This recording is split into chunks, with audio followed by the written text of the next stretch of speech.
Hello my dear students, आप लोगों का इस नए वीडियो में स्वागत है। आज की अपनी इस वीडियो में मैं आपको बताने वाला हूं जो आज हमारा अकाउंट का पेपर हुआ था, यानी 11 मार्च 2024 का पेपर। ठीक है, उसका मैं आपको सॉल्यूशन प्रोवाइड करने वाला हूं। यहाँ पे आप देखोगे तो ये फिलहाल इंग्लिश में है, पर मैं इंग्लिश और हिंदी दोनों का सॉल्यूशन प्रोवाइड करूंगा बिकॉज मैंने इसमें दोनों पीडीएफ ऐड कर दिया है। स्टार्टिंग में इंग्लिश में और उसके बाद हिंदी में है, तो मैं दोनों स्टूडेंट्स के लिए एक ही वीडियो बना दे रहा हूँ। आप लोग अपना आंसर देख लेना, कोई इशू नहीं। हालांकि अगर आप इंग्लिश मीडियम का भी देखोगे तो आंसर आपको पता चल ही जाएगा। ठीक है, एक्सप्लेनेशन का हो सकता है थोड़ा बहुत वर्ड्स का फर्क पड़ जाए, बट मैं जिस तरह से एक्सप्लेन करता हूँ आपको भी समझ में आ जाएगा।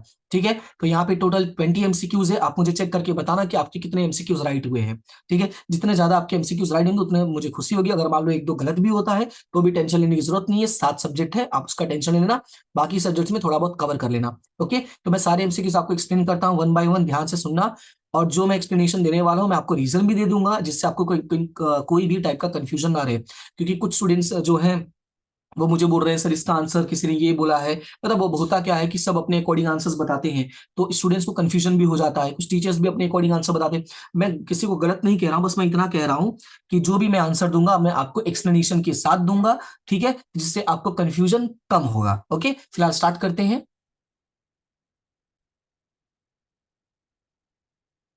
आपका पहला क्वेश्चन है, what is interest on drying of a partner for a partner. देखो यहाँ पे मैंने आपको काफी बार एक्सप्लेन भी किया था। अगर आपने कभी कोई वीडियो मेरा देखा होगा तो मैंने बोला था ऑलवेज फोकस ऑन बेसिक्स। अगर आप बेसिक्स पे फोकस करते हो तो आपको कभी कोई प्रॉब्लम नहीं होगा। सबसे पहले क्या है, इंटरेस्ट ऑन ड्राइंग। आपको पता है ड्राइंग मतलब क्या होता है? जो पार्टनर पर्सनल यूज के लिए विड्रॉ करता है, तो अगर पर्सनल यूज के लिए विड्रॉ करता है तो उसको क्या करना होगा? इंटरेस्ट पे करना पड़ेगा। अगर वो इंटरेस्ट पे करता है तो उसके लिए वो क्या हो जाएगा? एक्सपेंस हो जाएगा। राइट, और यहाँ पे पूछा है पार्टनर के लिए क्या है, इसका जो आंसर होगा वो क्या हो जाएगा? एक्सपेंस। उसके बाद सेकंड में लिखा है the profit and loss proportion of A B C is 3:2:1।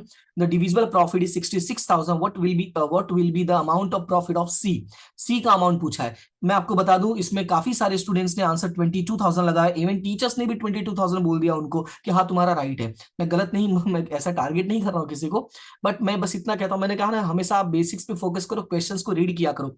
यहाँ पे बहुत ही क्लियरली वे में मेंशन है profit and loss proportion ABC 3:1। आपको याद होगा, अगर आपने कभी क्लास में अटेंड की होगी, कभी सुना होगा, तो मैंने कहा था लास्ट टाइम भी स्टूडेंट्स ने सेम मिस्टेक किया था। बुक में कैपिटल प्रपोर्शन दिया हुआ था लेकिन एग्जाम में प्रॉफिट एंड लॉस का प्रपोर्शन दे दिया, तो उसमें बच्चे मिस्टेक करके आ गए। इसमें भी बुक में भी जो क्वेश्चन उसमें कैपिटल प्रपोर्शन है, पर यहाँ पे प्रॉफिट एंड लॉस दे दिया हुआ है। इसका मतलब ये होगा कि जो 66,000 है उसको 3:1 में डिसाइड करना है, हमें डिवाइड करना है। और इसमें पूछा सी का है तो सी का रेशियो कितना हो जाएगा? 1/6 हो जाएगा, बिकॉज 3:1 टोटल कितना होगा? 6 होगा।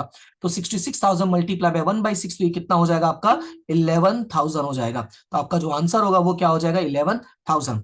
उसके बाद बात करते हैं सुपर प्रॉफिट। तो सुपर प्रॉफिट का मतलब क्या होता है? जो एक्स्ट्रा, और हमने पढ़ा था एवरेज से एवरेज माइनस एक्सपेक्टेड। ठीक है, तो ये वाला आपका हो गया। उसके बाद नेक्स्ट है which method is appropriate for the computation of goodwill when every year profit is increasing. ये मैंने एक्सप्लेन किया था, जब एवरी ईयर प्रॉफिट इंक्रीज होता है then weighted average profit method is best profit method, I mean best average method. Now the next one, number 5, where is the research development expense shown in balance sheet at the time of reconstruction of partnership firm. मैं आपको clearly बता दूं, after reconstruction of partnership firm each and every resource, right, each and every fictitious assets are distributed among the partners। ये rule होता है कि जो भी चीजें हैं उनको पार्टनर्स के बीच में डिस्ट्रीब्यूट करना होता है। तो बैलेंस शीट में तो शो करना नहीं है। यहाँ पे है ना, कंफ्यूजन कर दिया यहाँ पे बैलेंस शीट वर्ड यूज करके कि बैलेंस शीट होगा, तो बच्चों ने आंसर क्या लगा दिया? फटाफट ये वाला बता दिया है। राइट, लेकिन ये आंसर नहीं होगा। आपको पता होगा मैंने एक्सप्लेन किया था, रिजर्व एंड जो फिक्टिशियस एसेट्स होते हैं, जिसको हम लोग एक्सपेंसेस भी बोलते हैं, लाइक जैसे ये हो गया डेवलपमेंट एक्सपेंस हो गया, एडवर्टीजमेंट एक्सपेंस हो गया, प्रॉफिट एंड लॉस का डेबिट बैलेंस हो गया, ये सब हमको डिस्ट्रीब्यूट करना होता है। तो इसका जो आंसर होगा वो क्या होगा? Debit side of partners capital. मैंने एक्सप्लेन किया था, जैसे ये आपका पार्टनर्स कैपिटल अकाउंट है, ठीक है, और मान लो ये आपका बैलेंस शीट मेंशन है, तो मैंने बोला था कि ऑलवेज क्रॉस में ट्रांसफर होता है। जो बैलेंस होता है वो क्रॉस में होता है। यहाँ पे रिजर्व्स होता है तो रिजर्व्स कहाँ पे ट्रांसफर होता है? क्रेडिट साइड में। और यहाँ पे जो भी यहाँ पे बैलेंसेस होता है, चाहे गुडविल हो जाए, चाहे यहाँ पे आपका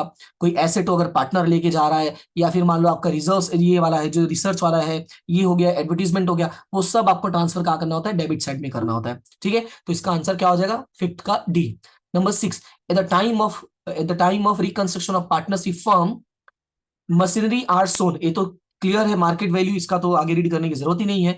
goodwill appearing in the books of firm at the time of admission of the new partner. अब देखो यहाँ पे बोला बुक्स ऑफ फर्म, यानी बुक में मेंशन है, जो बैलेंस शीट आपका गिवन है उसमें मेंशन है। और मैंने बोला था ओल्ड जो भी चीजें होती हैं उनको ओल्ड पार्टनर्स में ओल्ड रेशियो में, मैंने बोला था ट्रिपल ओ, ठीक है, ये याद रखना ट्रिपल ओ, ओल्ड चीजें ओल्ड पार्टनर्स में ओल्ड रेशियो में। सो और हाँ, अब यहाँ पे गुडविल है तो गुडविल को कहाँ लिखना होता है, ये वाला सेम लॉजिक ये रहा। गुडविल कहाँ होता है, यहाँ पे एसेट साइड में होता है, तो एसेट साइड में होता है मतलब डेबिट में करना है। तो फर्स्ट यहाँ पे देखो डेबिट कहाँ है, तो एक डेबिट डेबिट डेबिट ये रहा, सिर्फ इसमें डेबिट है, राइट। और दूसरा old partners capital account in their old profit ratio goodwill account is credit, हो गया ना, ओल्ड ओल्ड ओल्ड आ गया, राइट। तो आपका आंसर क्या आ जाएगा, ऑप्शन नंबर ए। फिर उसके बाद question number 8, revaluation account is, तो ये आपका नॉमिनल अकाउंट हो जाए, ये काफी बार पूछा गया क्वेश्चन है। Provident fund is recorded as dash dash at the time of retirement of partner. अच्छा, रिटायरमेंट ऑफ पार्टनर बोला मतलब बिजनेस क्लोज नहीं हो रहा है, तो प्रोविडेंट फंड हमारे लिए क्या है, लाइबिलिटी है। सो अगर लाइबिलिटी है तो it will be shown in a liability side. तो रीड करो कहां है, तो a liability in a new balance sheet. तो इसका जो आंसर हो जाएगा वो क्या हो जाएगा, ऑप्शन नंबर ए। अब यहाँ पे क्रेडिटेड टू ऑल पार्टनर्स ये नहीं होगा, डेबिटेड टू ऑल पार्टनर नहीं होगा, क्रेडिटेड टू रिटायरिंग पार्टनर ये भी नहीं होगा, ये सारे पार्टनर्स है। तो अपने को याद रखना है लाइबिलिटी है तो कहां डिनोट करना होता है, बैलेंस शीट में डिनोट करना होता है। उसके बाद नेक्स्ट है 10, how many methods are there for dissolution of partnership firm. So how many method, तो इसका 2 मेथड्स हो जाएगा। To which account credit balance of profit and loss account is transferred at the time of dissolution of a firm. अब देखो ये आ गया, business अगर close कर रहे हो, ठीक है, डिसोल्यूशन कर रहे हो, तो डिसोल्यूशन के टाइम पे जो भी रिजर्व्स होते हैं वो सारे कहां ट्रांसफर, डिसोल्यूशन नहीं, रिकंस्ट्रक्शन और डिसोल्यूशन सेम ही है, जो भी रिजर्व्स होता है पार्टनर्स कैपिटल अकाउंट में ट्रांसफर करना होता है। तो यहाँ पे कहां पर पार्टनर्स कैपिटल अकाउंट है, तो ये रहा ऑप्शन। अब लिखा है ना, credit balance of profit and loss is transferred, कहां ट्रांसफर होगा, तो partners capital account. Number 12, which of the following is not shown under the heading share capital. तो इसका आंसर क्या हो जाएगा, इसका आंसर हो जाएगा रिजर्व कैपिटल।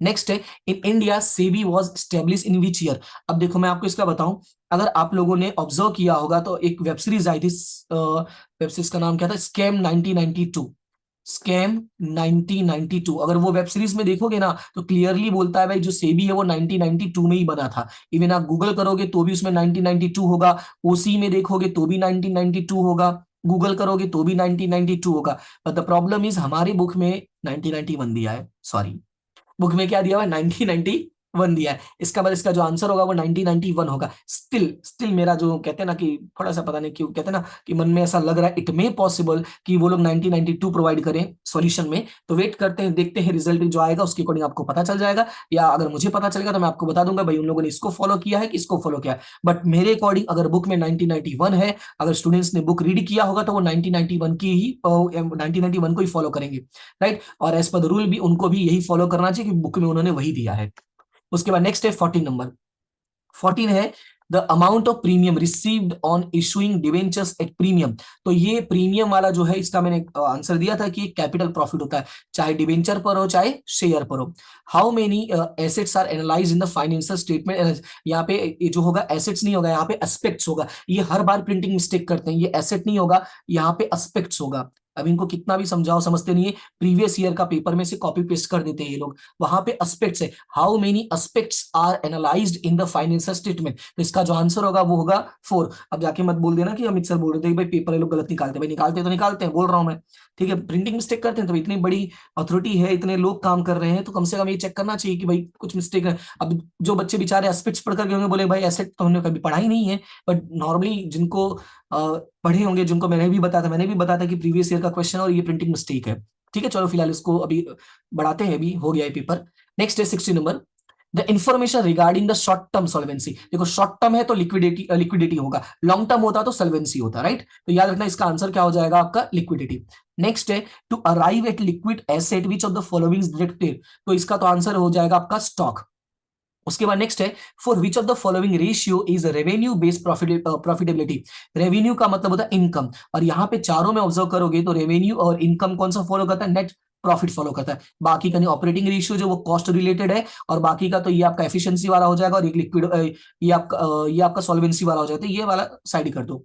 उसके बाद नेक्स्ट है विच of the following transaction is always transaction of operating activities. तो ऑपरेटिंग एक्टिविटी का जो आंसर होगा वो क्या हो जाएगा आपका सैलरी। सैलरी ऑलवेज किसका होता है, ऑपरेटिंग का। विच of the following is included in the financial. तो फाइनेंशियल आंसर क्या हो जाएगा, इंटरेस्ट। इसमें से काफी सारे एमसीक्यूज है जो प्रीवियस ईयर पेपर में से डिट्टो कॉपी पेस्ट किया हुआ है। क्या किया हुआ है, डिट्टो कॉपी पेस्ट किया हुआ है। इसलिए मेरा पर्सनल सजेशन होगा आप लोग प्रीवियस ईयर के एमसीक्यू सारे कंप्लीट करके जाना, चाहे जो भी सब्जेक्ट पढ़ के जाओ, एसपीई को, ओसी, स्टेट, जो भी होगा, जो भी पेपर्स आपके बचे हैं वो सारे में एनी हाउ प्रीवियस काफी सारे क्वेश्चन ऐसे थे जो डिट्टो कॉपी पेस्ट किया हुआ। इवन एबीसीडी का ऑप्शन भी नहीं चेंज किया हुआ कंफ्यूज करने के लिए, डिट्टो कॉपी पेस्ट कर दिया है।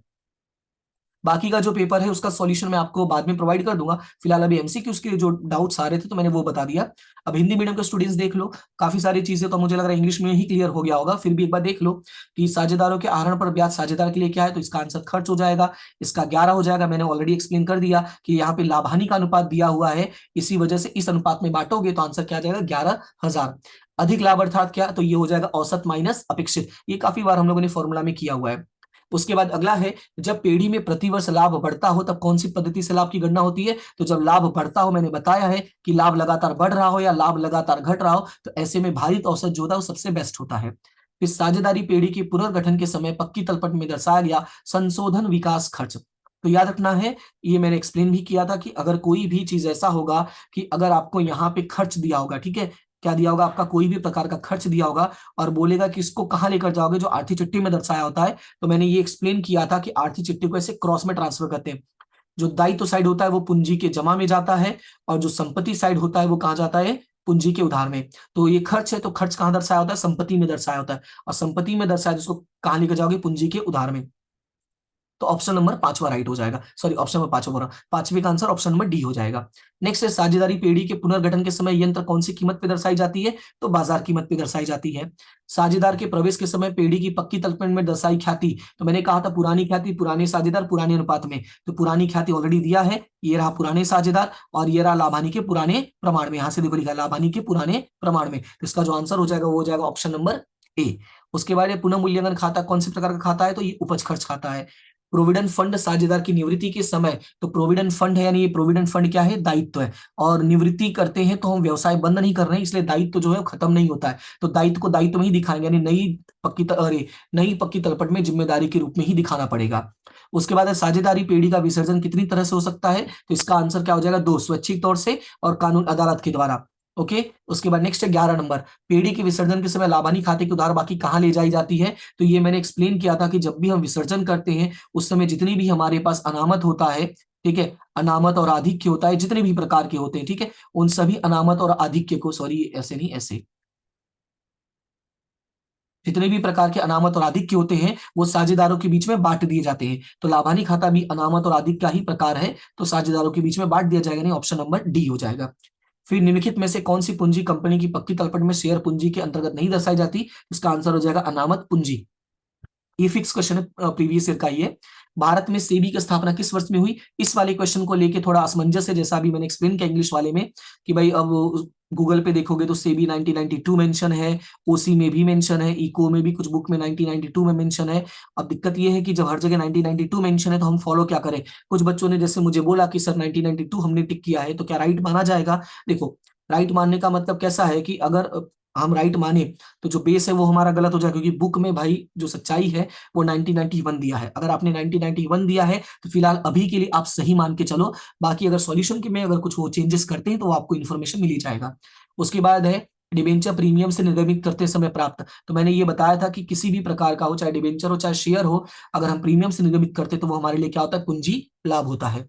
अगला है, सामान्य रूप से वित्तीय पत्रकों के विश्लेषण में कितनी बाबतों का, देखो यहाँ पे बाबतों लिखा है कि नहीं, इंग्लिश मीडियम वालों में ये थोड़ा गलत लिखा हुआ था, इसको इंग्लिश में एस्पेक्ट्स कहते हैं, तो इसका जो आंसर हो जाएगा वो क्या हो जाएगा, 4। नेक्स्ट है, धंधा की अल्पकाल की संपन्नता। ये बात मैंने समझाया था कि जब भी अल्पकाल वर्ड यूज करता है तो अल्पकाल को हम तरलता से मापते हैं, और अगर दीर्घकाल बोलता है तो उसको हम संपन्नता से बोलते हैं। भले यहाँ पे लिखा है अल्पकाल की संपन्नता, देखो संपन्नता दोनों ही होती है, ठीक है, संपन्नता का मतलब यहाँ पे पैसों से होता है, और पैसों में दो बातें होती है, एक अल्पकाल का होता है और एक दीर्घकाल का। जब अल्पकाल का होगा तो तरलता हो जाएगा, जब दीर्घकाल का होगा तो सिर्फ संपन्नता हो जाएगा। ठीक है, तो ये आंसर याद रखना, भविष्य में आपको काम आएगा। नेक्स्ट है, चालू संपत्तियों में से कौन सी संपत्तियां घटाने पर प्रवाही संपत्तियां मिलती हैं? तो आंसर हो जाएगा आपका स्टॉक। ये फिक्स क्वेश्चन है कि स्टॉक घटाओगे तो आपको मिल जाएगा प्रवाही संपत्ति। नेक्स्ट है, निम्नलिखित में से कौन सा गुणोत्तर नफाकारकता? नफाकारकता मतलब होता है लाभ, और लाभ पर आधारित एक ही है, वो है शुद्ध लाभ। उसके बाद नेक्स्ट है कि निम्नलिखित में से कौन सा व्यवहार हमेशा परिचालन प्रवृत्ति का व्यवहार बनता है? तो परिचालन प्रवृत्ति का जो व्यवहार है हमेशा कौन सा बनता है? वेतन खर्च। ये आपको याद रखना है कि वेतन खर्च जो है हमेशा परिचालन का बनता है। निम्नलिखित में से किसका वित्तीय खर्च? तो वित्तीय की बात करें तो चुकाया चुकाया वाला मैंने बोला था, और यहाँ पे हालांकि साफ साफ लिखा हुआ है खर्च, तो आंसर आपका क्या हो जाएगा? ब्याज खर्च। बाकी का जो है ये आपका परिचालन प्रवृत्ति का है, इसलिए जो आंसर होगा वो क्या हो जाएगा आपका? अरे सॉरी, ब्याज खर्च हो जाएगा। ठीक है, बाकी तीन जो है वो परिचालन खर्च का है। तो ये था आपका सेक्शन ए, हिंदी और इंग्लिश दोनों मीडियम का। बाकी पूरा सॉल्यूशन जो है वो मैं आपको जल्दी प्रोवाइड कर दूंगा, लेकिन फिलहाल अभी अपना नेक्स्ट पेपर के लिए फोकस करो। ठीक है, बाकी किसी भी प्रकार का समस्या होता है तो आप कमेंट सेक्शन में बता देना, और आपके कितने क्वेश्चंस राइट हुए हैं वो जरूर बताना। ठीक है, फिलहाल मिलते हैं नेक्स्ट वीडियो में, तब तक के लिए thank you so much and all the best. Next paper के लिए अच्छे से तैयारी करो, बिना टेंशन के। टेंशन लोगे तो जो चीजें आती है उसमें भी गलतियां होती है, इसलिए टेंशन बिल्कुल मत लो। देखो, जो होना होता है वो होता ही है। अपने अपने आप पे भरोसा रखो, शांति से पेपर सॉल्व करो। ठीक है, मिलते हैं नेक्स्ट क्लास में, तब तक के लिए thank you so much and have a good day.